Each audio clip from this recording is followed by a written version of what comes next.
grew from it. Good evening, Assalamu alaikum, and welcome to Sports Extra. I'm your host, Ahmad Nawaz. What an exciting PSL. Could it get any better than this? Islamabad United up against Peshawar Zalmi is going to be the first topic for tonight. And look at what they did. I mean, 247 runs given by a team batting first, and the other team did not even hesitate to give up.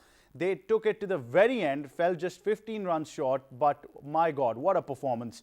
You really got to applaud what has been happening. Usman Khwaja was the stand-in captain and he scored a maiden PSL 100.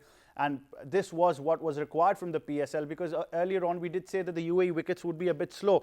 But then again, in the second half, we saw Shoaib Malik coming to the party. Very unfortunate that he couldn't finish it off. Umaid, Asif, Wahab Riaz, everybody tried their best to make sure that the innings gets as closer as they could, but just fell 15 runs short. Usman Khwaja was declared player of the match for an unbeaten 105 runs. In the second match, it was, of course, the clash of the Titans. This was El Clasico of PSL. It was Karachi Kings versus Lahore Qalandars, and this was the game that everybody had their eyes on, because if Karachi lost, then their fortunes wouldn't be that improving in the PSL to qualify for the top four. But Karachi managed to stay there. I think, frankly, now this program is being witnessed, because we said they don't have a quality spinner. They played Noor Ahmad.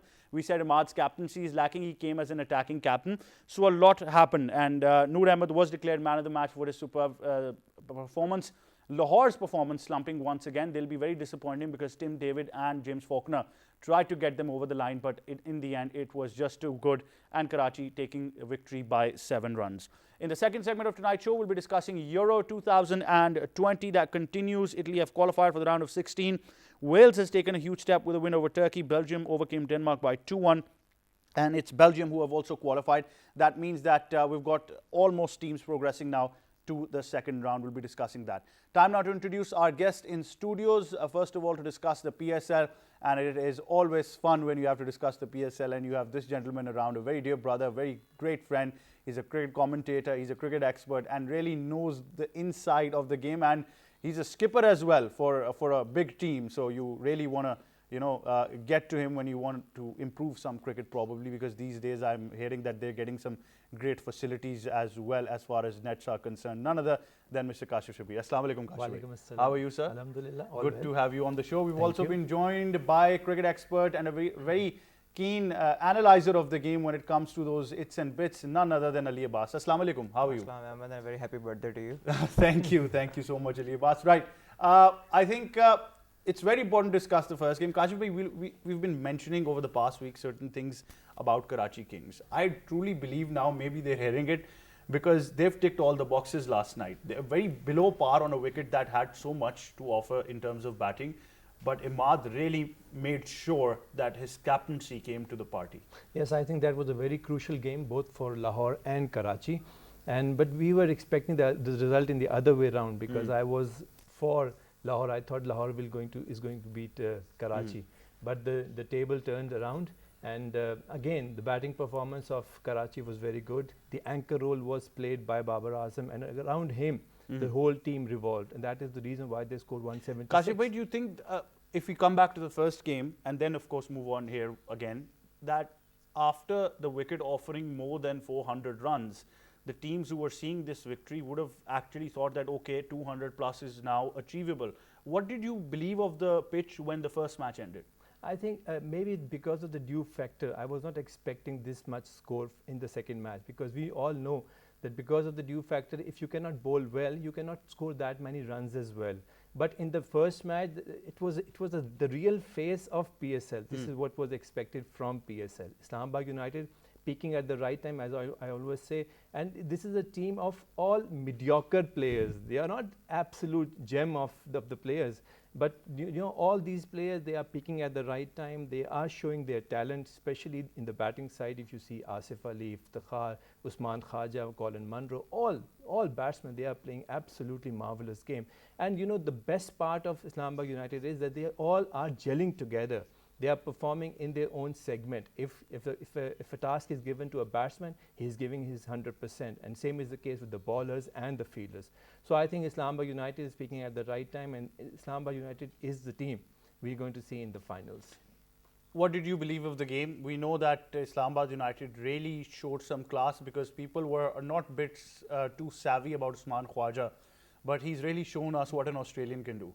I know, and I think that discussion that he had with Saeed Ajmal, he fell for that. He finally believed that the man is capable of doing anything. It's not science. And you know, my sister Zees is a big fan of Peshawar Zalmi. She wasn't too happy last night about the match, but I certainly was, because I think this was the best match we have had all season, and this might be the best match we have had in the history of PSL up till now, because of the amount of runs that were scored. And you cannot exactly rule Peshawar Zalmi out, because they still managed to get 232. And I believe that if Rutherford did not lose his wicket, you know, anything could have happened. I wanted Peshawar to win personally, but Islamabad, you know, we predicted this in the last time we had a discussion as well, that Islamabad are sort of building this momentum, and I certainly have them as favourites for the PSL this time around. So yeah, I mean, I didn't expect it to happen, but Usman Khwaja, I mean, he was one of the best T20 batsmen back in 2016, and he showed his class today. You know, you cannot rule that man out, and with everything clicking at the right time, I do believe that this is something that maybe they can build on further and maybe go on to win the trophy.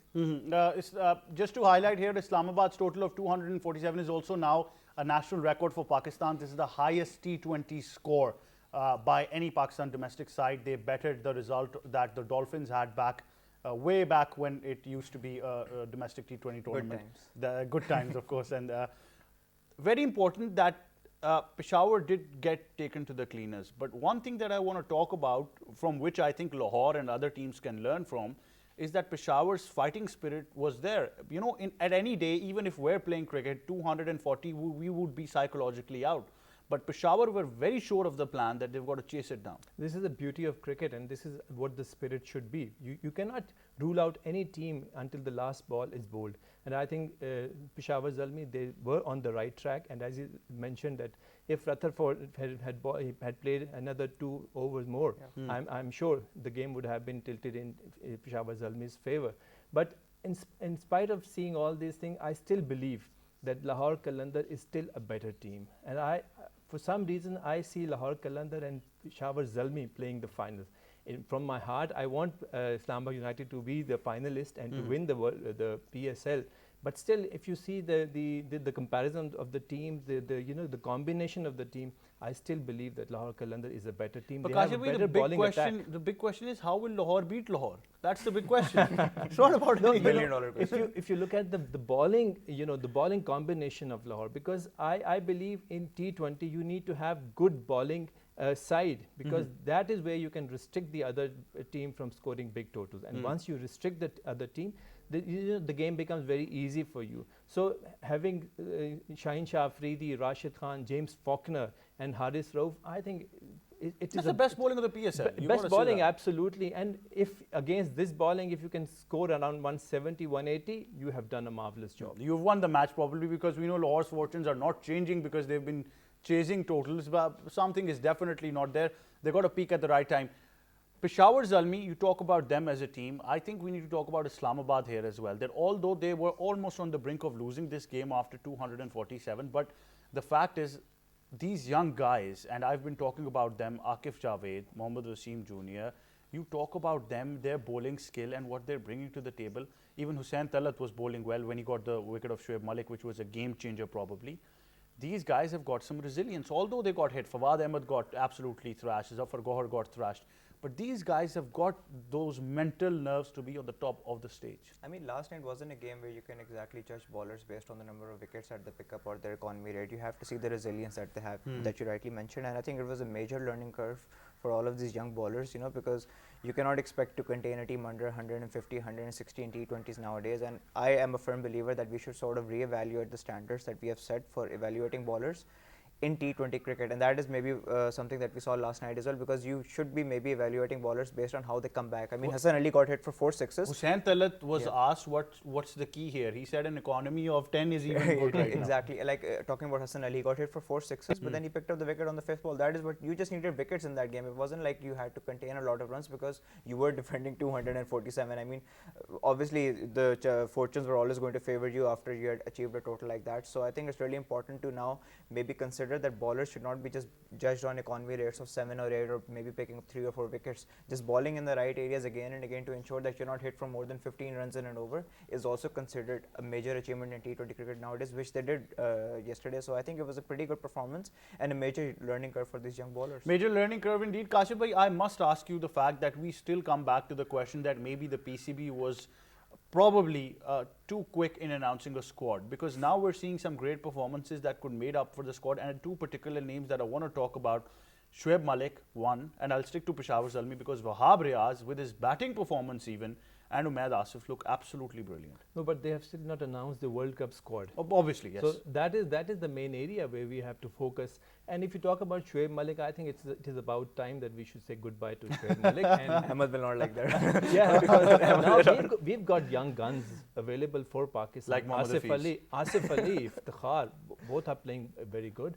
Secondly, Haider Ali is also a player that we have, is a man of future. Then Muhammad Azam Khan is also available for Pakistan. So I think we still have time. It is only for the England and the West Indies tour that the team has been announced. So I think I'm sure all these players, they must be focusing on the World Cup. And Mohammad Wasim would also be looking for the World Cup squad, because that is the area where Pakistan need to focus. But should we ignore Misbah's statement where he said that the squad for West Indies and England would highlight the players who would be selected for the T20 World Cup? But you know, PSL, we have always been talking about PSL brand. We are saying that this is the brand, this is the nursery for Pakistan cricketers. So we need to focus on the abilities, the performances of players in PSL. Because if you do not encourage the players that have performed well in PSL, you know, the morale of the players, that will go down. So we need to keep in contact these performances. I'm sure the Pakistan team for the World Cup will be a much better team, and in India or in UAE, wherever the game is being played, Pakistan know very well all these wickets. And I'm sure the performance of Pakistan will be much better than other teams. Much better, hopefully. Ali Abbas, would you agree that invest in the future is now the way to go? But what Pakistan Cricket Board can do, that if they're investing in the future, they need to give them some consistency as well. I know. First of all, just adding to the point about Shoaib Malik, I do agree with Kashif as well that maybe we should say goodbye. But you know, if the T20 World Cup is being played in the UAE, I would take Shoaib Malik along just for the experience that he adds. I mean, even though if it's his last tournament, I would be okay with that. But the way he played yesterday, and when it comes to UAE alone, if that is where the World Cup is being played, you can take Shoaib Malik along. And yes, you should be investing into the future. But then when it comes to consistency, I mean, when Mohammad Wasim took over, I did mention that he selects a lot of players based on stats, the PowerPoint, the presentations.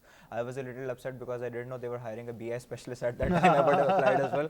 You would have applied. I would have applied as well. But seeing all of that, I was really impressed. But then again, I don't think he was able to stay consistent. I mean, he's gone back to Muhammad Amir now. There news coming out that he wants to bring Muhammad Amir back to the team. On the basis of what over the last 6 months? I mean, I haven't seen bold decent last night. Bold decent last night, but then I mean, did it merit calling someone back who's not willing to play under this certain leadership? And the question is, who would you replace? Who would you replace him with? So that is where I feel that maybe he's not being consistent. If you want to bring in the youngsters, okay, fine, we'll wait for the next 2 years. We won't criticize the PCB, we won't criticize the selection committee.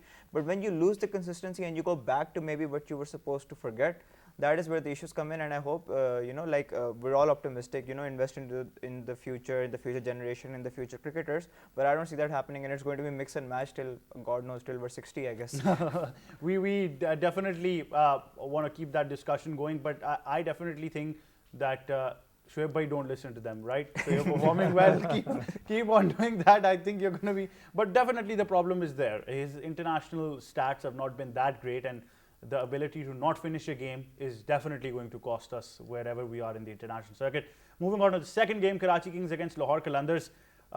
Finally, the Kings have been able to save some pride, and I bet that even if the Kings don't win PSL, beating Lahore has got to be their priority, because this has been the clash of cultures. People have been calling it so many names, biryani versus pulao, something, whatnot. But this is always a crunch game when it comes to PSL. I think the Karachi Kings were overconfident after first phase of PSL 6, because they were performing outstandingly in the first phase. And then in UAE, the table turned around against Karachi Kings. And then the performance of Karachi Kings, I must say that we see individual players in Karachi King. We don't see a gel. We don't see a team performing in Karachi. That is the reason why they have been on the losing side. If you see the bowling side, Amir is performing well, but again, as an individual, he's performing well.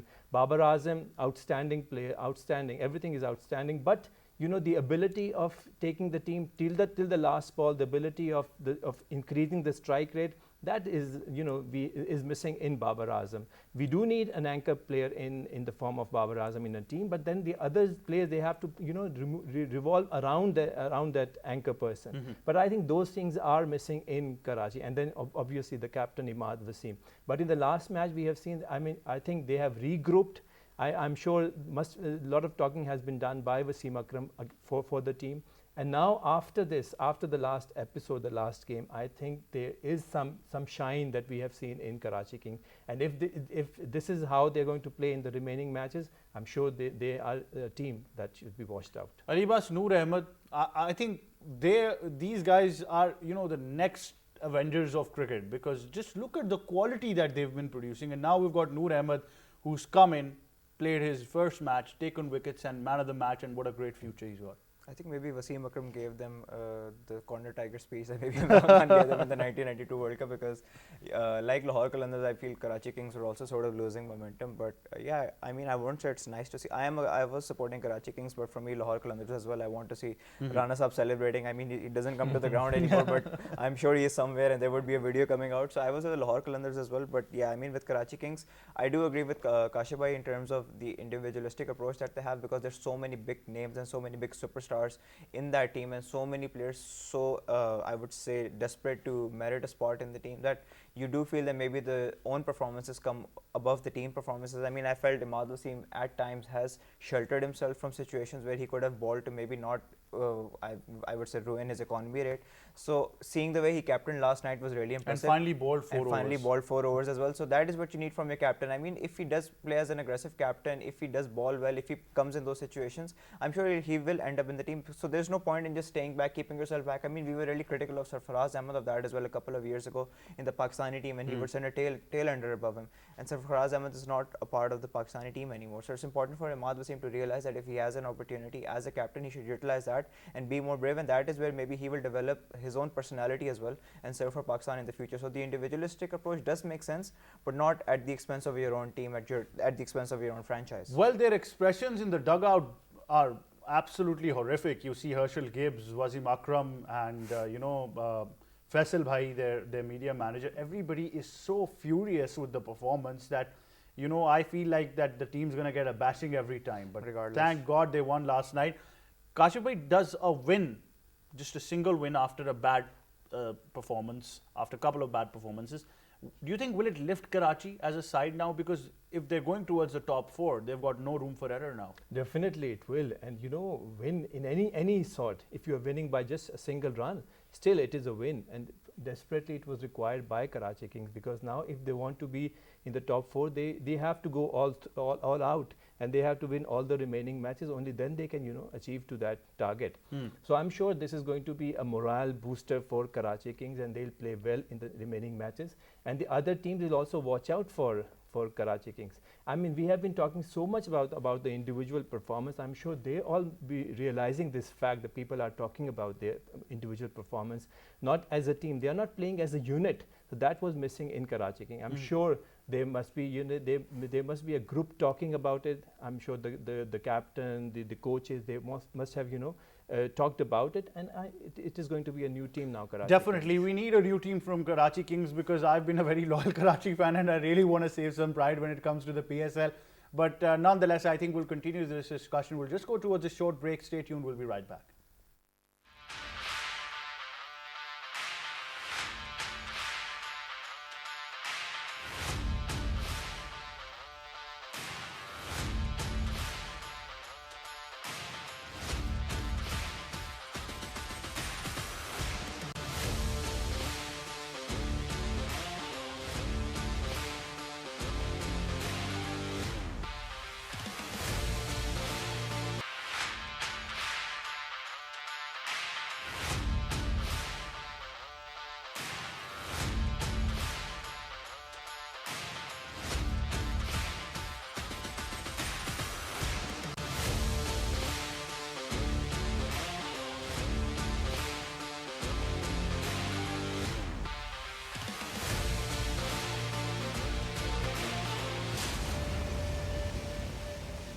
Welcome back to Sports Extra. With me, Ahmad Nawaz. We're in conversation with Kashif bhai and Ali Abbas. We're talking about the PSL, especially the game between Karachi and Lahore.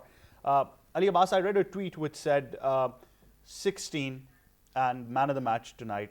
And they said that Afghanistan is the new nursery of spinners for white ball cricket. Would you agree to that? Because Mujib, Rashid Khan, Noor Ahmed now, we've got the leggy for Quetta, who was playing as well, Zahir Khan, if I'm not wrong. So many players coming, and you've got to applaud Afghanistan for not having an infrastructure, but giving us very talented T20 individuals. Yeah, I mean, Afghanistan should acknowledge the efforts by Rashid, even in Zamam in the past as well, who sort of went to Afghanistan and unearthed this talent. I mean, Rashid Khan is still pretty adamant of the fact that it was Zamam who basically brought him into the team.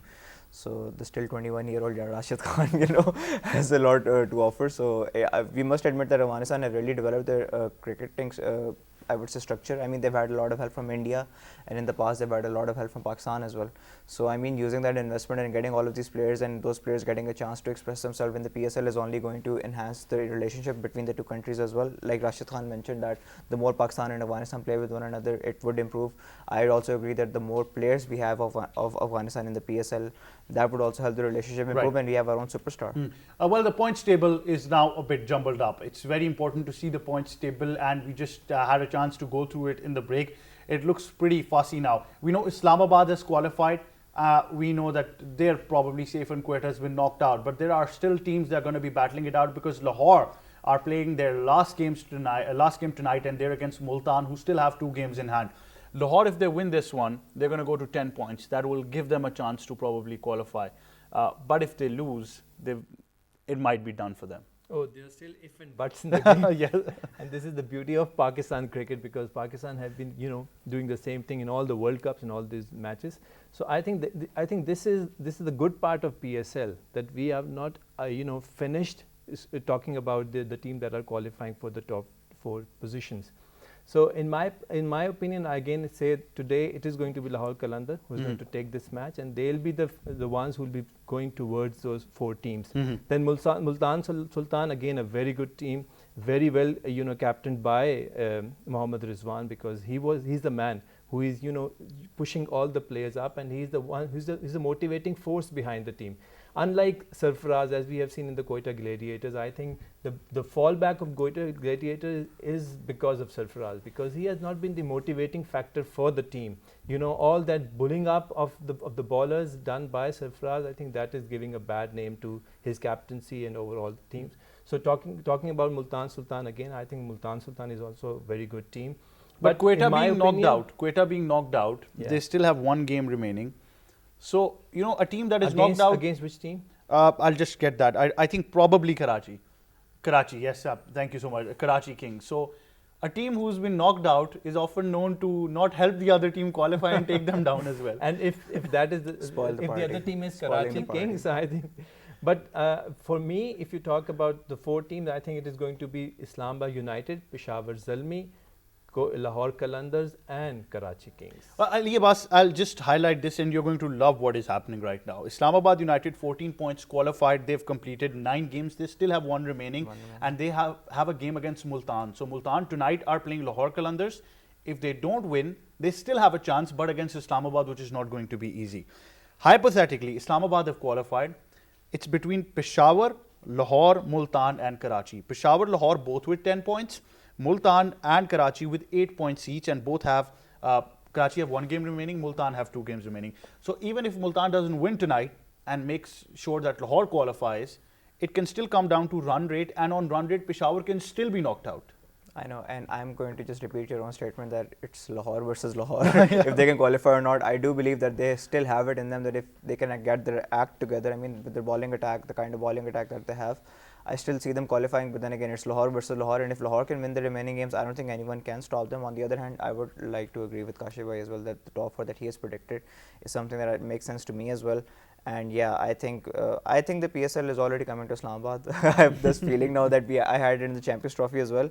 But then again, the other teams can just role play till Islamabad picks up the trophy, because then again, I mean, Saeed Ajmal said it as well. Man makes his own man versus man in the end. And with the men that we have in Islamabad United, I do believe that they're going to win it in the end. I think we need to have a segment on Saeed Ajmal, and I think his talk to Usman Khwaja really made him get that. It was really deep. I mean, people don't realize how deep that really was. Really, definitely. I think I'll take predictions now. Ali Abbas, what's your prediction for tonight? For tonight, I'm going to go with Lahore. Lahore Qalandars. You want Lahore Qalandars. Yeah. But what's got to be the key? Do you think they need to bat first this time, not chase? Yes. I mean, they should have an aggressive approach. I'm always for batting first, because once you bat first, you have good total on the board, plus the pressure that you can exert on the other team. That that is the plus for the team batting first. And Lahore Qalandar has the ability to restrict the batting line, because they have got brilliant bowling attack available with them, with James Faulkner, Shaheen Shafridi, Rashid Khan, Haris Rauf. I think they should bat first, have at least 170, 180 on the board. I'm sure they're going to win. They'll be mentally easy as well. I probably am going to stick with Kashif bhai, because he's like, the genie right now. Whatever prediction he keeps on making comes to life. He said that about Rizwan, it came to life, and I'm going to trust him on this one. Kashif bhai, thank you so much for joining us on Sports Extra. We really hope for the tournament's sake Lahore gets to qualify. Yeah. We'll just go towards a short break. We're going to hang on to Ali Abbas. When we come back, we'll be discussing football and the Euro. Stay tuned to Sports Extra.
Welcome back to Sports Extra. With me, Ahmad Nawaz. Time now to discuss our segment of football. Ali Abbas is still in studios. We're going to be discussing the Euros.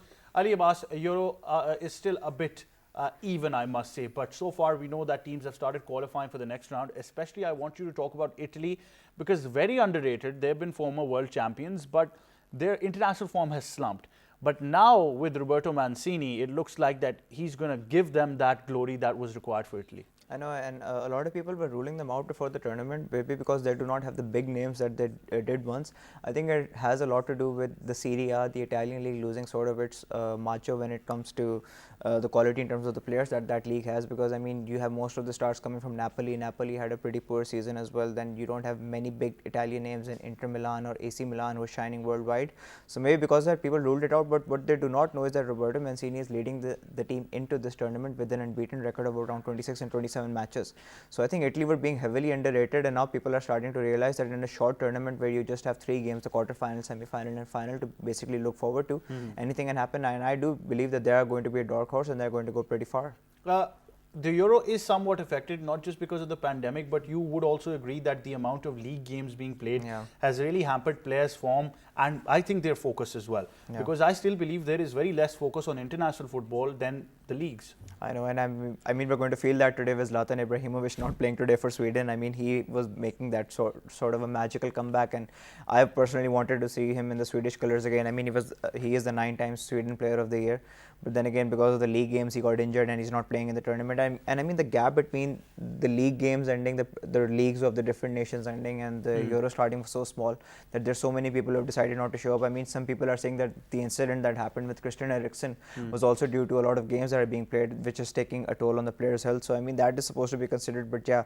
But then again, I mean when you have so many other stars and so many matches to look forward to, I mean we're talking about Portugal, Germany coming up in a day or so. I mean who would want to miss that? The game that would practically define the team that qualifies from the group. So and France against Hungary in the same group. And I keep saying this: the Group F is probably the toughest one because you've got France, Germany, Portugal, and Hungary. And Hungary, if they cause an upset, you never know. I don't think they will, because with the French, the talent that the French squad has, I mean, you look at Kylian Mbappe, Griezmann, you have the goalkeeper. I mean, sort of reminds us of our college team back in the day, right? So I mean, they have so many stars over there that I don't see France losing. But yeah, I mean, I think the group of death concept is sort of, I don't believe it in anymore in the Euros, especially because now the teams with the best goal difference can qualify despite finishing third.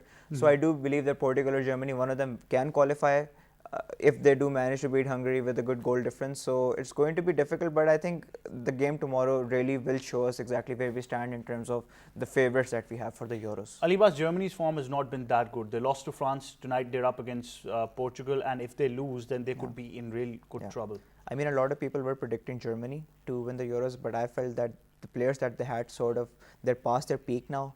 I mean, you look at the average ages of the superstars, and I mean, they brought in a lot of youngsters, but those youngsters are not as good enough. I mean, if you look at the squad that they had in 2014 World Cup was, I mean, it looked as if they were going to conquer the world, but that didn't happen. They had a very shambolic 2018 World Cup. Then the Euros did not go according to plan as well. So I do believe the German squad is not as good as it was a few years back, and I think there will be a few changes. I mean, we know that Hansi Flick is going to take over after the Euros, so I mean, they are moving into a new direction. People have questioned that because their coach is now leaving responsibilities after that, so maybe he's not much focused on winning the Euros. I mean, maybe they thought that would be a motivation that he wanted to leave on a high, but I think he's done a really good job. I mean, the kind of job that the coach has done, I mean, what more could you expect of them? You look at the record from the 2006 World Cup, the 4 Euros to up till now, and I mean, they were in the final or the semi-finals in most of them. So he did a pretty good job, but I feel the players are sort of past their peak now and they have to rebuild a little bit. So I don't see Germany doing much in this Euros, but yeah, I mean, I expected them to dominate the way Spain did after the 2008 Euros with the kind of players that they had. They won the 2008 Euros and the World Cup, so it didn't happen. And let's see what some happens. Great games coming up. I think the more we talk about Euro, the more we're tilted towards France, because you know the number of players, superstars, whatever you want to call them, this looks probably like the best French side ever in football history. Yeah. Now they have the go-kart and the Ferrari up front as well, with Giroud and Karim Benzema, both of them playing. So I mean, there are news coming out of maybe a few rifts in the squad with maybe Mbappe and Giroud not on the same page. I don't know, maybe they got into a race and Giroud did not like the fact that he was beaten by Mbappe. But I think with Deschamps, the coach that they have, and the kind of control that he has over his squad, that would be fixed. And any team with N'Golo Kante nowadays is going to do well. True. I mean, so for me, he should be winning the Ballon d'Or, and N'Golo Kante and all of the superstars that he has around them, he just makes them play so much better. I mean, Paul Pogba is a totally different animal with France than he is with Manchester United. So I mean, that is because he has a freedom in midfield, because he knows that there's a man with the lungs, mechanical lungs of N'Golo Kante, who's going to make sure that he doesn't get exposed if he's not tracking back. So he's making every player around him play so much better, and I don't see any team beating France. Any team that does beat France will win the Euros. That is what I feel, because that is going to be the final of the tournament. Definitely in my the final. opinion. Another very crucial game I think that is coming up, and people might not realize the amount of aggression is going to be there, is England up against Scotland. The old firm. I mean, Scotland had a poor start to the tournament, but it's pretty similar to England-Wales, you know, back in the 2018 World Cup in which Daniel Sturridge scored the winner, because the rivalry is so intense that even Scotland, who've not had a very good start to the tournament, and England, who beaten Croatia, you know, it's going to be really intense. And I do know that England team is going to take a lot of pressure off that match, because they have so much more to lose, and Scotland have so much to gain. And with their captain Andy Robertson, he had a pretty good game against I believe it was. I don't remember who the opponent was, but he had a really good game. I think he had around 9 or 10 crosses that he put in, which were the most number of crosses put in by a Scottish player in any international tournament for Scotland. So I mean, they do have the players, and if they can sort of get their act together, it's going to be a really good game. And I feel that England are going to draw that game, because they have this in them to take pressure in international games, because they don't really gel up so well together. So it's going to be a really good game, and that is one that I'm really looking forward to. But Southgate, very underrated manager, but you have to give it to the guy, because he's been able to try to get England back on those building blocks towards glory. I think this tournament is going to be is going to define exactly what he has achieved till now. I Right. mean, the 2018 World Cup was sort of an overachievement, but the Euros will define exactly if he was able to do what he wanted to do. Abbas, thank you so much for being with us on cricket and football. Always great having you on the show. That's all we have time for. But before we leave, we've got a very, very special on this day today in history. Of June, and I still remember this. Pakistan beat India in the Champions Trophy final. That no ball from Jasprit Bumrah, that 100 from Fakhar Zaman, and of course Mohammad Amir's brilliant spell of bowling, taking 3 wickets, was probably the best 18th June we ever had. I will remember and cherish this probably forever, I think, because this was one of the highlights of Pakistan cricket in the modern era and gave us so many memories after the 92 World Cup lifted by Imran Khan, after of course the T20 World Cup lifted by Yunus Khan back in England, and after I think Sarfaraz lifting that trophy was absolutely great to watch. We saw the development of Babar Azam there. We saw Fakhar Zaman emerging onto the scene of cricket. We saw Shadab Khan coming onto the scene of cricket. We saw Hassan Ali coming onto the scene of cricket. And like I said, that devastating spell of bowling from Mohammad Amir. And who can forget the catch that Azhar Ali dropped? And we all thought that maybe the game is gone now. But in the end, once again, Amir proved that he's just too good and took that crucial wicket of Virat Kohli. We all remember those ups and downs as well, because when Hardik Pandya got going, his 80-odd looked like it's going to take the match away from us. But then that crucial run out that Pakistan managed to achieve, courtesy of Mohammad Hafiz throwing the ball to the non-striker ends, changed the game once again. And then, of course, the wicket of Jadeja, who fell to the slips, was absolutely phenomenal. That's it for this edition of Sports Extra. From me and the entire team, it's goodbye for now.